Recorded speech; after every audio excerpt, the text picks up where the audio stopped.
Hello friends, good evening and welcome to all in my YouTube channel Shubham Jain ABC exam prep. आज हम जिस topic के बारे में बात करेंगे वो है आपका मराठा स्टेट या फिर मराठा कॉन्फेडरेसी। ठीक है, मैं आपको बताऊंगा कि दोनों के बीच में डिफरेंस क्या है।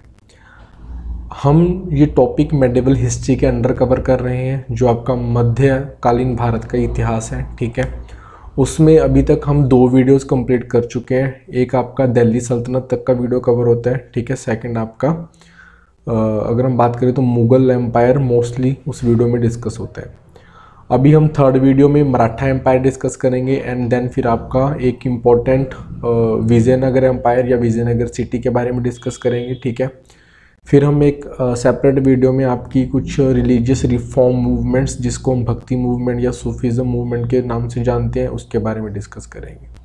तो लेट्स गेट स्टार्टेड। इस वीडियो में हम मराठा स्टेट या मराठा कॉन्फेडरेसी के बारे में बात करेंगे। तो सबसे पहले मैं दोनों के बीच में डिफरेंस बता देता हूँ क्या है। अगर हम मराठा स्टेट की बात करें और कॉन्फेडरेसी की बात करें तो स्टेट का मतलब ये होता है कि एक इंडिपेंडेंट किंग है जिसने क्या किया, रूल एस्टेब्लिश किया। ठीक है, और उसी किंग के अराउंड क्या होता है, पूरी की पूरी जो आपकी एडमिनिस्ट्रेशन है या फिर जो पावर है वो घूमती है। कॉन्फेडरेसी का मतलब क्या होता है कि मान लो आपका एम्पायर जो है वो बड़ा हो गया। ठीक है, तो उस एम्पायर में एक किंग तो है लेकिन उसके आगे जितने कुछ एरियाज फैले हुए हैं तो उसके मतलब कि सेम कास्ट जो है, जैसे मराठाज लोग हैं उनके पास ही है। ठीक है, लेकिन उनकी कुछ और डिफरेंट कहाँ क्या हो सकती हैं उनकी, जैसे मान लो गोत्र अलग अलग हो सकते हैं। तो ऐसे मराठा जो है बाद में सिंधिया करके जैसे हैं, होलकर्स लोग हैं। ठीक है, तो ग्वालियर इनके पास है, ऐसे कुछ फैला हुआ था। ठीक है, तो मराठा स्टेट और मराठा कॉन्फेडरेसी में यही डिफरेंस है। उसके बाद हम बात करेंगे कि मराठा कॉन्फेडरेसी कब से कब चली और उसमें जो मेनली जो पावर होती थी वो किसके पास होती थी, इस किंग के पेशवा के पास होती थी। ठीक है, जिसने और लोगों के साथ और मराठा लोगों के साथ क्या हुआ था, कॉर्डियल रिलेशन बना के रखा हुआ था, सो दैट कि जो यहाँ पे किंग बैठा है उसकी पावर जो है वो सुप्रीम रही। ठीक है, तो सबसे पहले हम मराठा स्टेट की बात करते हैं। मराठा स्टेट जो है वो 1674 में एस्टेब्लिश किया गया। ठीक है, और ये 1720 तक चला। उसके बाद 1880 तक मराठा कॉन्फेडरेसी चली। तो मराठा स्टेट को एस्टैब्लिश करने वाले कौन थे? मराठा स्टेट को एस्टैब्लिश करने वाले थे आपके शिवाजी। ठीक है, शिवाजी राव। तो इनके बारे में अगर हम इम्पोर्टेंट इन्फॉर्मेशंस की बात करें जो आपके एग्ज़ाम पॉइंट ऑफ व्यू से इम्पोर्टेंट है, तो उनका सबसे पहले इम्पोर्टेंट बर्थ, उनका जन्म स्थान पूछ लिया जाता है, वो है आपका शिवनेरी फोर्ट। ठीक है, उनका बर्थ ईयर भी आपको एग्जैक्ट पता होना चाहिए, 1627 में हुआ था। ठीक है, और उसके बाद इनके फादर का नेम शाहजी भोंसले एंड इनकी मदर का नाम जीजाबाई था। ठीक है, इनके रिलीजियस टीचर जिन्होंने इनको धार्मिक शिक्षा दी उनका नेम है समर्थ रामदास, और इनके जो गार्डियन थे एक्चुअली इनके पिताजी के डेथ के बाद, ठीक है, शाहजी भोंसले के बाद जिन्होंने इनको गार्ड किया, ठीक है, मतलब इनकी जो पैट्रोनेस की, इनको संभाला, इनको समझाया कि राज कैसे करना है, तो वो कौन थे, दादाजी कोंडदेव। ठीक है, ये पर्सन इंपॉर्टेंट है इनकी लाइफ में। ठीक है, जिनसे इन्होंने बहुत कुछ सीखा है। ठीक है, पॉलिटी के बारे में लगा लो, एडमिनिस्ट्रेशन के बारे में लगा लो। ठीक है, तो जब शिवाजी का उत्थान हुआ, ठीक है, जिन्होंने मराठा स्टेट को एस्टेब्लिश किया महाराष्ट्र एरिया में, ठीक है, तो उस समय नॉर्थ में एक बड़ी पावर मुगल्स थे। ठीक है, तो शिवाजी ने मुगल्स को बड़ा ही फायर्स कंपटीशन दिया, मतलब ठीक है, उनके खिलाफ बड़ी बहादुरी से लड़े। ठीक है, तो उस टाइम पे औरंगजेब ने शिवाजी की ताकत को कुचलने के लिए अपने काफ़ी सारे पर्सन्स भेजे। ठीक है, दिल्ली में कुछ सुल्तान्स थे, उनकी अगुवाई में, ठीक है, जैसे शाइस्ता खान की अगुवाई में शिवाजी को कुचलने के लिए कुछ फोर्सेस भेजी गई। वो शिवाजी की ताकत को कुचलने में इतने समर्थ नहीं थे। तो उसके बाद राजपूत राजा जयसिंह, ठीक है, ये अंबर के राजा थे। ठीक है, जैसे मैंने आपको पहले ही बताया था जब हम मुग़ल हिस्ट्री की बात कर रहे थे तो वहाँ पे भी हम डिस्कस कर रहे थे कि राजपूत राजा जो थे मुग़ल दरबार में मनसबदार थे। ठीक है, तो जिन राजपूत राजाओं के साथ उनके कॉर्डियल रिलेशंस थे मुगल्स के, ठीक है, और मुगल्स जिनको राजपूत राजा मुग़ल को सॉवरेन पावर मान चुके थे तो उनके अंडर काम करते, तो उनमें से एक राजा थे राजा जयसिंह। ठीक है, तो उसके बाद औरंगजेब ने राजपूत राजा जयसिंह की ड्यूटी लगाई कि आप शिवाजी की ताकत को क्या करो, ख़त्म करो। ठीक है, तो वो भी एक बहादुर राजा था, तो उसने शिवाजी को क्या किया, मजबूर किया ठीक है, उसके कुछ एरियाज़ के ऊपर उसने कब्जा कर लिया था, ठीक है, और उसको मजबूर किया पुरंदर की ट्रीटी साइन करने के लिए, ठीक है। इस ट्रीटी से शिवाजी ने कुछ एरियाज़ जो उसने मुगलों के लूटे थे, पहले तो ट्रीटी का ईयर पता होना चाहिए आपको, 1665। इस ट्रीटी के थ्रू शिवाजी को वो सारे एरियाज़ उसको वापस करने पड़े राजा जयसिंह को, जो उसने मुगलों के अपने कब्जे में लिए हुए थे, और उसको ये भी मानना पड़ा कि वो क्या करेगा, मुग़ल जो बादशाह है औरंगज़ेब, उसके दरबार में आके वो क्या करेगा, ऑब्सेंस पे करेगा, मतलब कि उसके दरबार में आके उसकी जो पावर है, सॉवरेनिटी है, उसको क्या करेगा, मानेगा, ठीक है।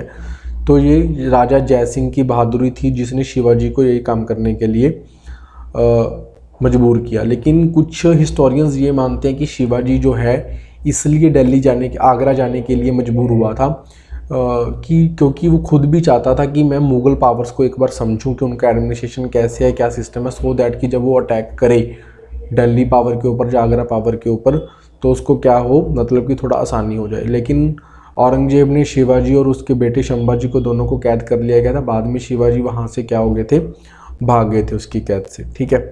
तो इतना कुछ इंपॉर्टेंट नहीं है आपके लिए, स्लाइड के ऊपर जितनी इंपॉर्टेंट इन्फॉर्मेशन दे रखी है बस आपको वही याद करनी है, ठीक है।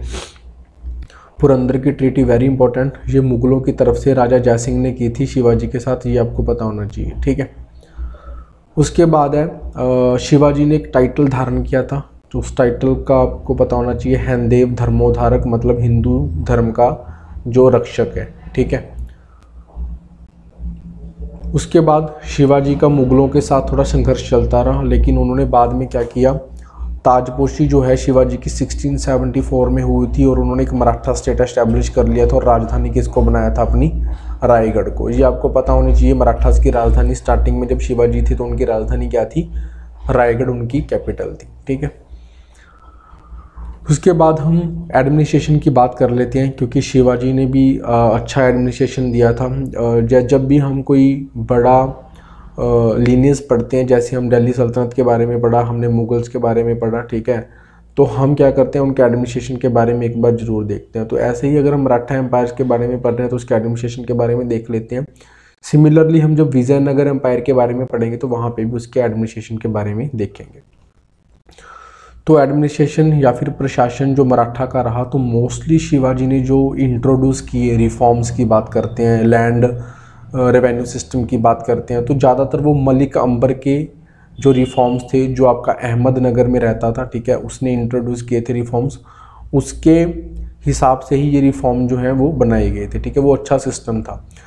तो अगर हम बात करें मराठास की, तो अपने पूरे एरिया को प्रोविंस में बोलते, मराठा अपने रूल को क्या बोलते थे, स्वराज रूल बोलते थे, ठीक है, स्वराज्य बोलते थे अपने पूरे राज को, ठीक है। तो उसको पहले वो प्रोविंसेस में बांटते थे, प्रोविंसेस को आगे प्रांतों में बांटा हुआ था, प्रांतों के बाद परगनास आते थे, परगनास के बाद विलेज आते थे। अगर मैं एग्ज़ाम पॉइंट ऑफ व्यू से बात करूं तो विलेज के हेड को पटेल बोला जाता था, ये आपके एग्ज़ाम में क्वेश्चन पूछा गया है, ठीक है। तो इस स्लाइड के पीछे यहाँ पे लिखा हुआ है मैंने, विलेज हेड को सॉरी क्या बोला जाता था, पटेल, ठीक। उसके बाद शिवाजी ने अपने एडमिनिस्ट्रेशन को चलाने के लिए 8 लोगों की एक कमेटी बना रखी थी, जिसको अष्टप्रधान बोला जाता है, ठीक है। उसके बारे में भी हम डिस्कस करेंगे, लेकिन उसके पहले 2 वर्ड्स आपको पता होने चाहिए। एक चौथ वर्ड है जो एक आपका सरदेशमुखी वर्ड है, ठीक है।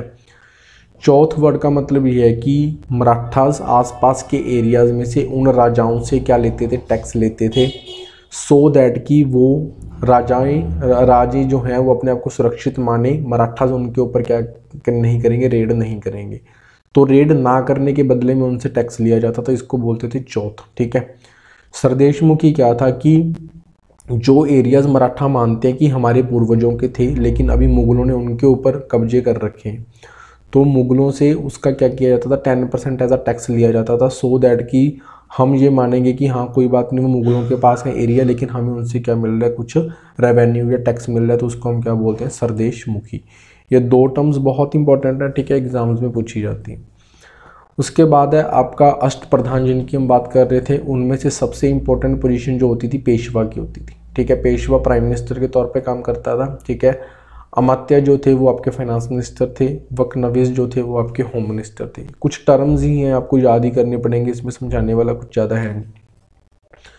उसके बाद सुमंत या दाबर जिसको फॉरेन मिनिस्टर बोला जाता था, सचिव जिसको हेड ऑफ रॉयल कॉरेस्पॉन्डेंस बोला जाता था, ठीक है, सदर या फिर पंडित राव जो आपके धार्मिक अफेयर्स को देखता था, सदर ए नौबत आपके मिलिट्री अफेयर्स को देखता था, न्यायाधीश आपका जस्टिस को देखता था, ठीक है, न्याय को देखता। इसमें से सबसे इंपॉर्टेंट पोजीशन आपकी क्या है, पेशवाई है, जिसके बारे में आपको पढ़ना है, ठीक है।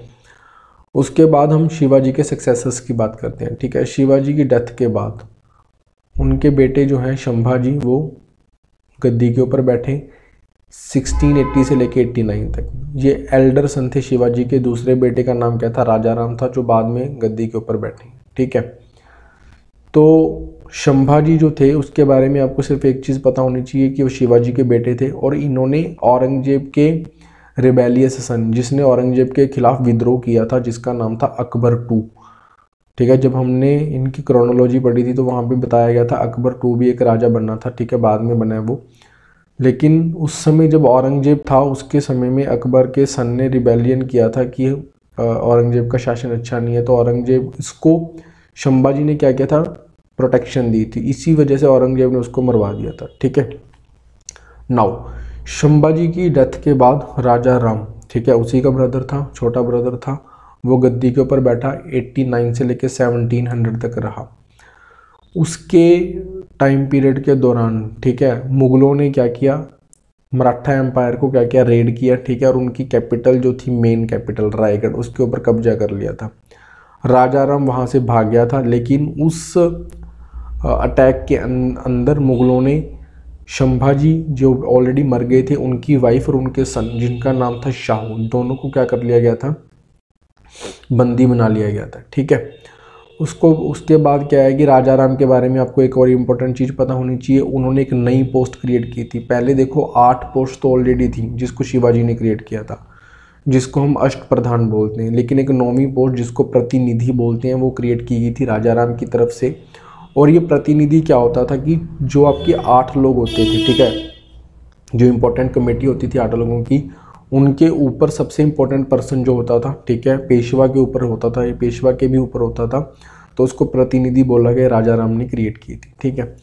उसके बाद अगर हम बात करें, देखो शाहू को तो उसने कैद कर रखा था औरंगजेब ने, ठीक है, लेकिन राजा राम के बाद, ठीक है, उनकी वाइफ जो है, ठीक है, ताराबाई 1700 से लेके 07 तक, ठीक है, वो गद्दी पे बैठी, ठीक है।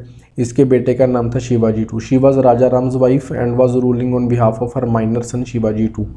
राजा राम की डेथ के बाद ये रूल कर रहे थे, यानी कि राजा राम का परिवार ही रूल कर रहा था। लेकिन जब बहादुर शाह बना, ठीक है, बादशाह औरंगजेब की डेथ के बाद, तो बहादुर शाह ने क्या कर दिया, शाहू को छोड़ दिया। अभी क्या हुआ, शाहू के आज़ाद होने के बाद कैद से, तो अब दोनों के बीच में युद्ध चला, शाहू के बीच में और ताराबाई के बीच में, ठीक है, क्योंकि शाहू क्या मानता था कि वो रियल सक्सेसर है मराठा एम्पायर का, ठीक है। तो शाहू ने ताराबाई को हराया, कौन सी बैटल में, बैटल ऑफ खेद इन दोनों के बीच में हुई थी 1700 में, ठीक है। She was son of Sambhaji, इसीलिए वो रियल सक्सेसर मानता था अपने आप को।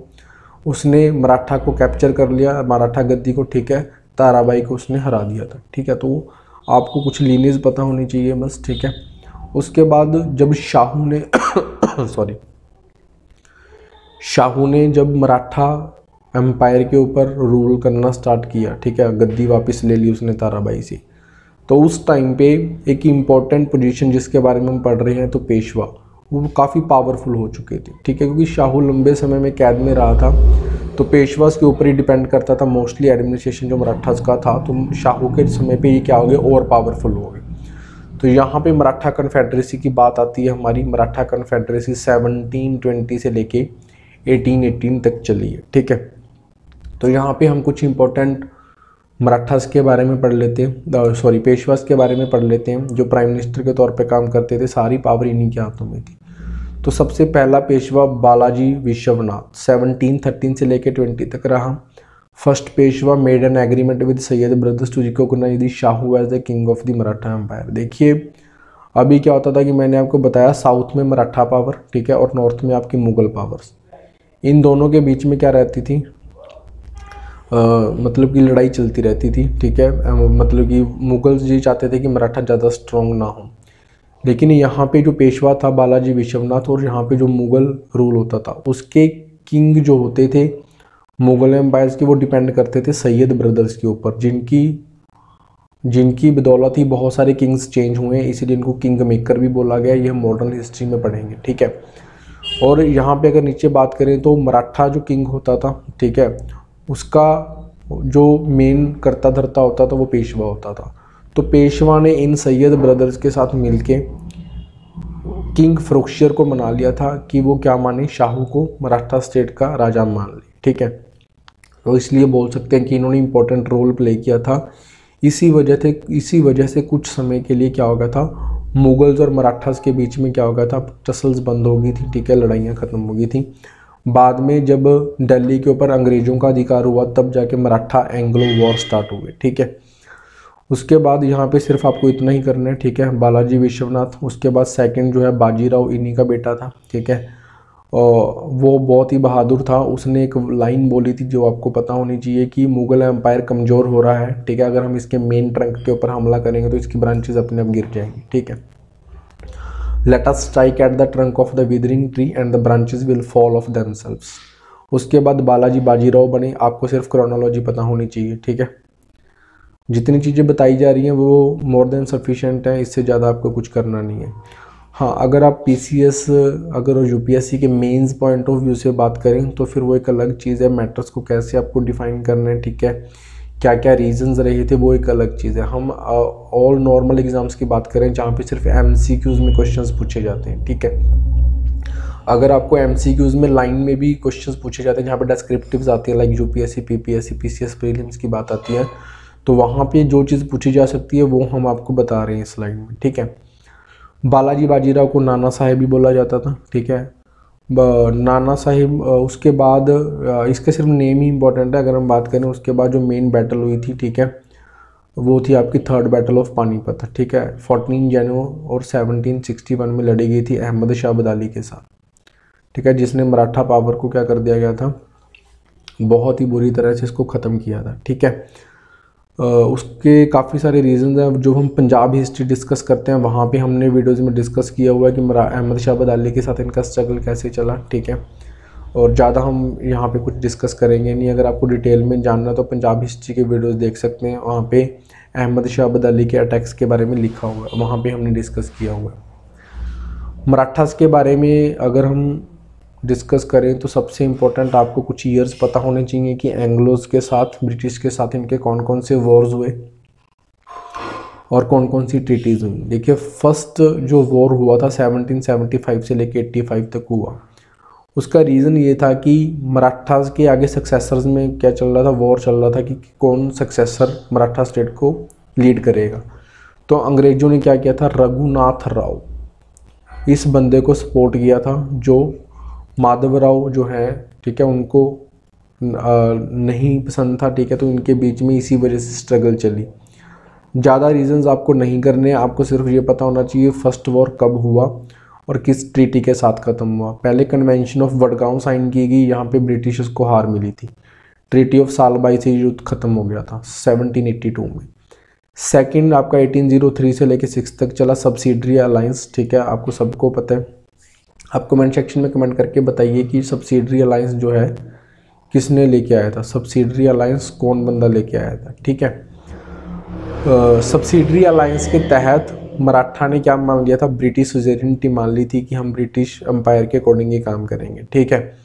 और ट्रीटी ऑफ बसीन साइन की गई थी। ट्रीटी ऑफ बसीन ने सेकेंड एंग्लो मराठा वॉर को ख़त्म कर दिया था 1802 में। अभी क्या हुआ कि जब ये इन्होंने सब्सिडरी अलायंस किया ब्रिटिश के साथ, पेशवा जो उस टाइम पे थे, तो मराठा कन्फेडरेसी में जो और मराठा रूल्स करते थे, जैसे होलकर्स थे, गायकवाड्स थे, सिंधियास थे, ठीक है, ये क्या थे, और छोटे छोटे मराठा किंगडम्स थे, ठीक है। तो इनको ये बात पसंद नहीं थी, तो इन्होंने अंग्रेज़ों के साथ क्या किया, ट्रीटी ऑफ बसीन होने के बाद भी स्ट्रगल जारी रखा। तो अभी अंग्रेज़ों ने क्या किया, थर्ड बैटल में फिर इन छोटे छोटे किंगडम्स को ख़त्म किया और मराठा पावर का अंत हो गया, ठीक है। एक इम्पॉर्टेंट बात यहाँ पे आपको याद रखनी है कि वॉरेन हेस्टिंग थे जिन्होंने तकरीबन सभी जो बैटल्स मराठाओं के साथ लड़ेंगी उनको लीड किया है। अगर आपको एग्ज़ाम में ऐसा कोई क्वेश्चन फंसता है और आप किसी ब्रिटिश का नाम नहीं याद कर पा रहे तो आपको वॉरेन हेस्टिंग का नाम याद रखना है, ठीक है। ऐसा एग्जाम में क्वेश्चन बन सकते हैं। तो आपको मराठा एम्पायर में इतना ही याद करना था। कॉन्फेडरेसी आपकी 1720 से 1818 में स्टार्ट हुई, जहाँ पे मैंने आपको बताया कि होलकर्स, गायकवाड्स, ठीक है, सिंधियास, ये जो थे लोग रूल करते थे। इनके इंपॉर्टेंट किंगडम्स थे छोटे छोटे मराठास के, ठीक है। इसके अलावा आपको और कुछ यहाँ पे करना नहीं है। मराठा एम्पायर हमारा कंप्लीट हो चुका है। अभी नेक्स्ट वीडियो हम विजयनगर एम्पायर के ऊपर बनाएंगे, ठीक है। वो वीडियो आपका कल नहीं परसों लेके आएंगे। हम विजयनगर सिटी के बारे में थोड़ा डिटेल में डिस्कस करेंगे, ठीक है। थोड़ा लंबा टॉपिक है वो। अगर आपको वीडियोज़ अच्छी लग रही हैं तो प्लीज़ लाइक, शेयर और कमेंट कर दीजिए। Otherwise thank you for watching the videos.